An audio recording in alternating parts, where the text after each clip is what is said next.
Cerca Teleeuropa sul tuo Play Store o Apple Store e scarica la nostra app. Torniamo a Cosenza, domenica pomeriggio sarà innalzata l'antenna del ponte di Calatrava, grande opera in costruzione a Cosenza. Lo Salva Baldino ci racconta la storia di questa opera e ci mostra delle immagini molto suggestive girate da un drone.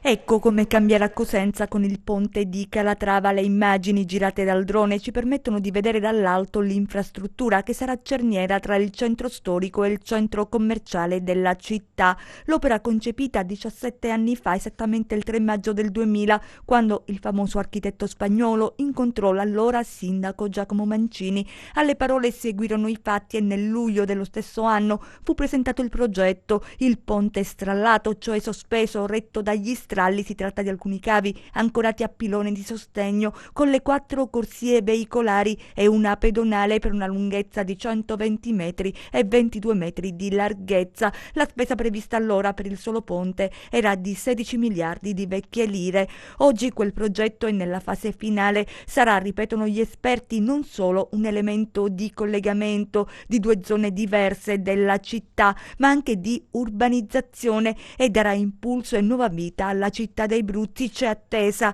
per il completamento dell'opera che già nelle fasi finali di realizzazione si trasforma in evento. L'attuale amministrazione punta sulla valorizzazione dell'opera, che sarà non solo utilizzata dalle auto ma diventerà attrazione turistica, il cui primo test è in programma domenica. Un ponte monumento che avvicinerà Cosenza a Venezia, speriamo non con le polemiche che hanno interessato la città lagunare.